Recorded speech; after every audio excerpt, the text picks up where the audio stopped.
Imagine standing on a vast, dusty plain under the scorching African sun, where the horizon shimmered with heat and the soil was so cracked it looked like a mosaic of broken pottery. For decades, Ethiopia struggled with a changing climate that turned lush forests into barren land. But then, something impossible happened. In a single, record-breaking 24-hour window, millions of ordinary citizens, from students to government officials, put down their phones, picked up shovels, and planted over 350 million saplings across the nation. Today, we are focusing on the most intense part of that journey, the 50 million trees planted in the most vulnerable regions. If you think a tree is just a piece of wood with leaves, you are about to be proven wrong. What that land looks like now, years after that massive surge of green energy, is absolutely unbelievable. It is not just about a change in color from brown to green. It is about a total biological reboot of an entire landscape that has left scientists and environmentalists around the world speechless. Welcome to the deep dive into the Green Legacy Initiative. This is the story of how a nation decided to fight back against the dust and the heat with nothing but sheer willpower and billions of tiny seeds. When the news first broke that Ethiopia planned to plant hundreds of millions of trees in a day, the world was skeptical. Critics called it a publicity stunt. They said the saplings would wither in a week. They argued that you can't just brute force nature, but they didn't account for the secret weapon of the Ethiopian people, traditional ecological knowledge combined with modern satellite tracking.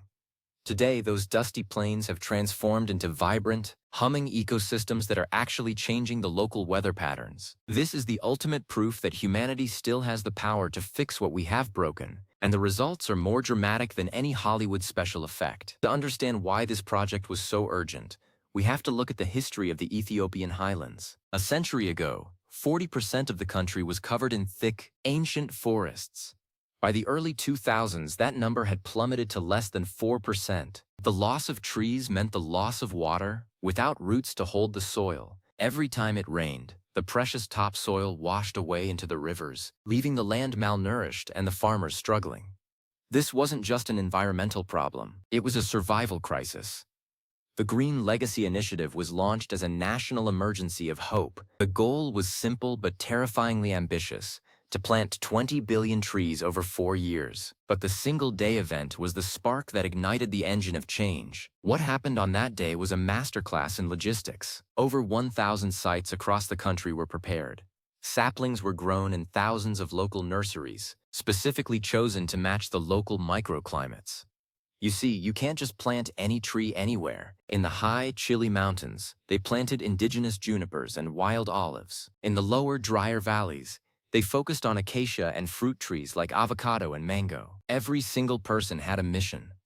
By the end of that day, the official count was staggering. But the real work began the next morning. A tree isn't finished when it's in the ground. That is just its birthday. Flash forward to today.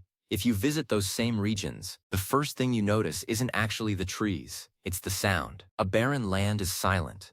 It's a heavy, oppressive silence where only the wind moves. But these new forests are loud. They are buzzing with bees, chirping with birds that haven't been seen in the area for 2 generations, and rustling with the movement of small mammals that have returned to the shade. The shade itself is a miracle.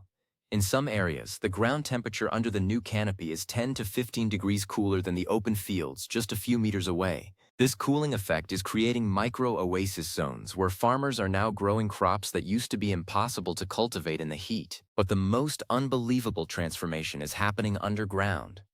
Trees are like giant vertical straws that connect the sky to the deep earth. Their roots break up the compacted soil, creating channels for rainwater to soak in rather than running off. In villages that used to depend on water trucks during the dry season, ancient springs are starting to bubble back to life. Think about that for a second. By planting 50 million trees, the people of Ethiopia have literally recharged the Earth's natural batteries. The groundwater levels in the Gideo and Barina zones have risen significantly, proving that a forest is essentially a giant living water tank. Scientists using NASA satellite imagery have been tracking the greenness index of Ethiopia. The data shows a massive, undeniable shift.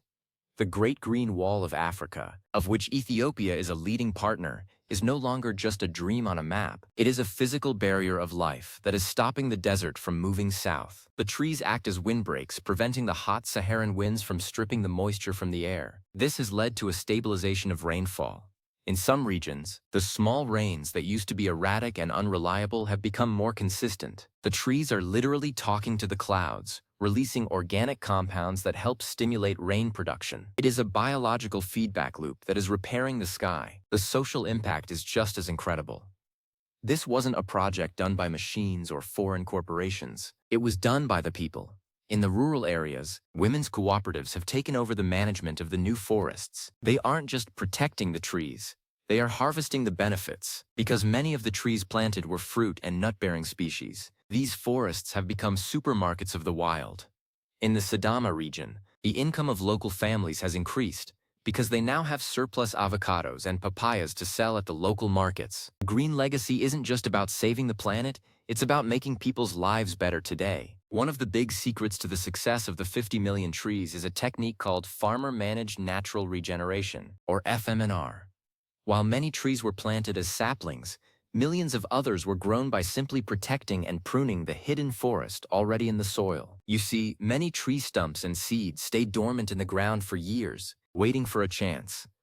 By educating farmers to stop clearing every single shrub and instead nurturing the ones that want to grow, the forest expanded even faster than anyone predicted.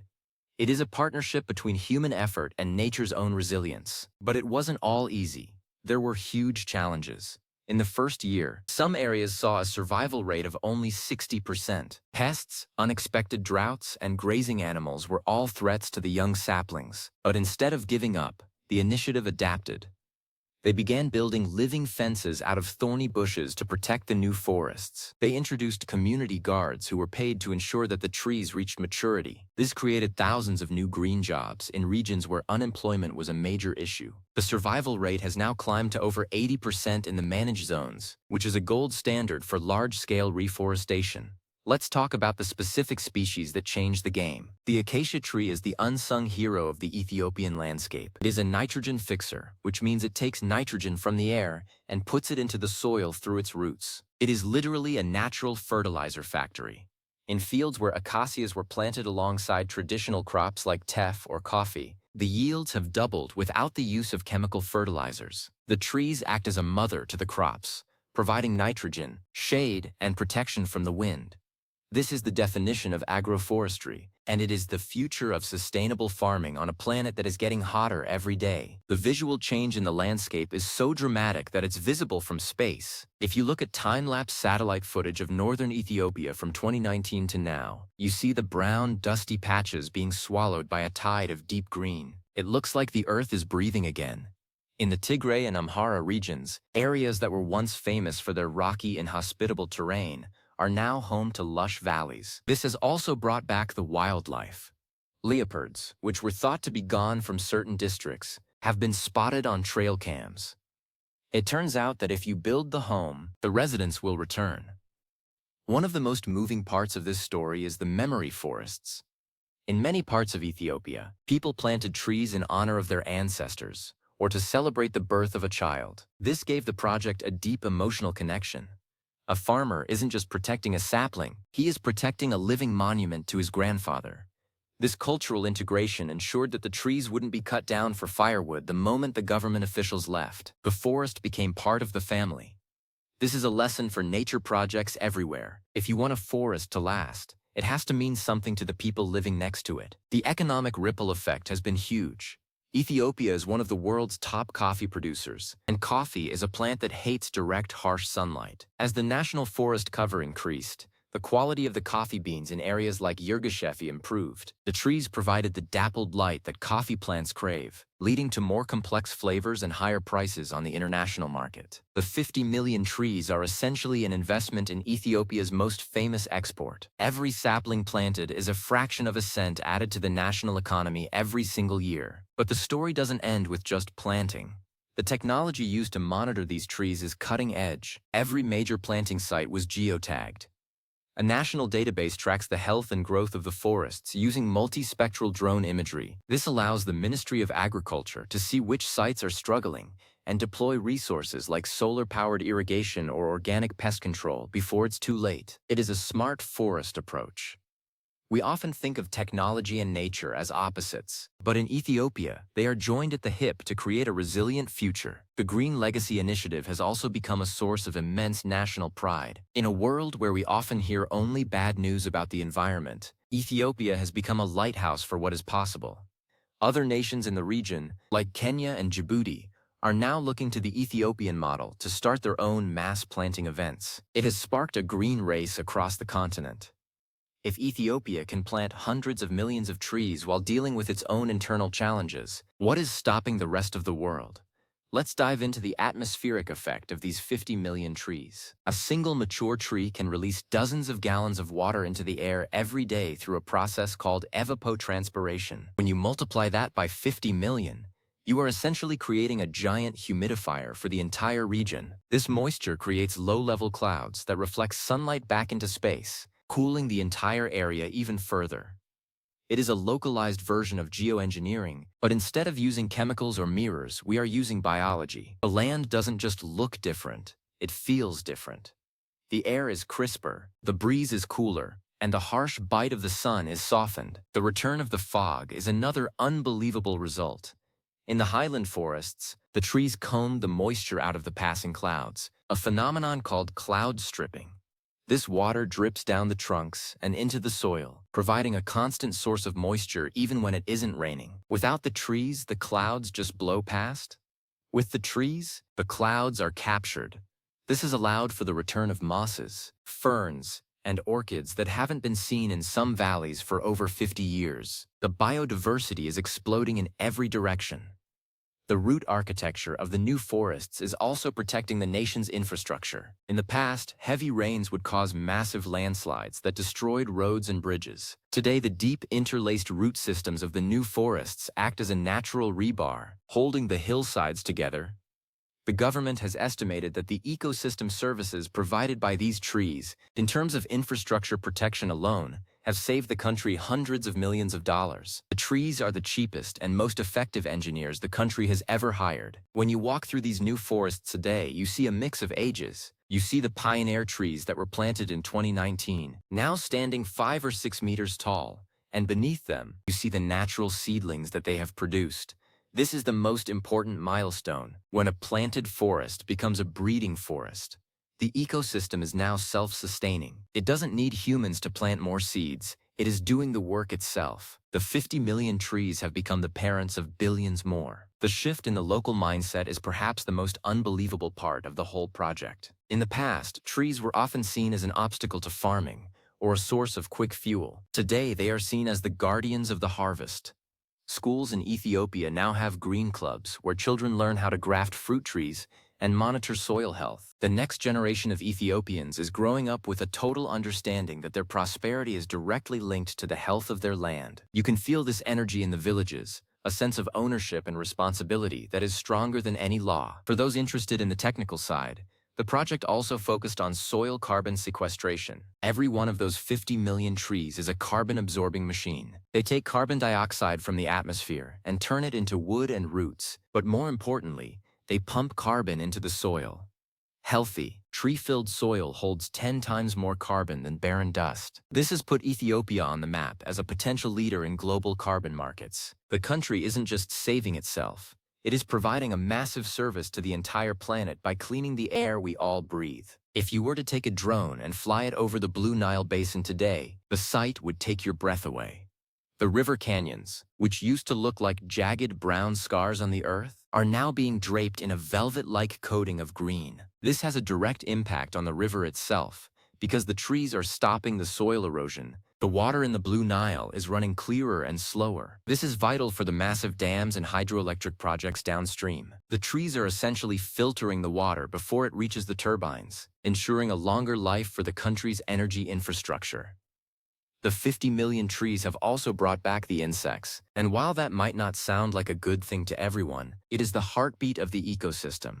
Pollinators like bees and butterflies have seen their populations skyrocket. This has led to a honey boom in the country. Ethiopia is now becoming a major producer of organic forest honey, providing yet another source of income for the rural communities. The forest isn't just a collection of trees, it's a factory for honey, fruit, medicine, and clean water. The unbelievable part of the title really hits home when you talk to the elders in the villages. They tell stories of how, when they were children, they could walk in the shade for miles, and then how they watched the land turn into a furnace during their middle years. Now, in their old age, they are seeing the shade return. To them, it feels like the world is being healed. It is a restoration of their heritage. They are teaching the young people how to identify the traditional medicinal plants that are starting to reappear under the tree canopy. The Green Legacy is a bridge between the beautiful past and a sustainable future. The initiative has also tackled the problem of monocultures. Instead of planting just one type of fast-growing tree, which can be vulnerable to disease, the project prioritized diversity. In any given hectare, you might find a dozen different species. This makes the forest resilient. If a pest attacks one type of tree, the others will survive and keep the ecosystem intact. It is a biodiverse insurance policy. This complexity is what makes the new Ethiopian landscape so vibrant and full of life. The world needs more stories like Ethiopia's Green Legacy. We live in a time when many people feel overwhelmed by the scale of environmental problems. We feel like we are too small to make a difference. But Ethiopia proved that small people, when they act together, can do something massive. They proved that 50 million small actions, taken in a single day, can change the face of a nation forever. The land doesn't just look unbelievable. It is unbelievable because it represents the collective soul of a people who refuse to let their home turn to dust. As we look toward the future, the 50 million trees are still growing. Every day they get a little taller, their roots go a little deeper, and their impact gets a little wider. They are a living, breathing testament to what happens when science, government, and citizens align for a single goal. Ethiopia has shown us that the desert doesn't have to be the end of the story. It can just be a dry chapter before the forest comes back. The next time you look at a tree, think about what it is doing. It is pumping water, cooling the air, feeding the soil, and housing the birds. Now multiply that by 50 million. That is the power of the Green Legacy. That is the unbelievable reality of Ethiopia today. This isn't just a nature project, it's a revolution. A revolution of green that is sweeping across the highlands and the valleys, proving that with a shovel, a sapling, and a lot of heart, we can rewrite the future of the earth. So, the next time you hear that it's too late to save the environment, tell them about the day Ethiopia planted over 350 million trees. Tell them about the 50 million in the most vulnerable zones that turned a furnace into a garden. Tell them that the land looks unbelievable because it's been touched by the hands of millions of people who care. The Green Legacy is more than just trees. It's a message to the rest of the world. We have the power to heal. We have the power to restore. And we have the power to make the unbelievable believable. Keeping our eyes on projects like this is essential. It reminds us that big change is possible, and it happens one tree at a time. The story of Ethiopia's forest is still being written, and it's a story we should all be reading. As the canopy closes and the rivers return, the land is speaking again, and its message is one of life, abundance, and an unwavering belief in a greener tomorrow. Stay curious, stay engaged, and never underestimate the power of a single day of focused effort. The 50 million trees are out there right now, reaching for the sky, and they are just getting started.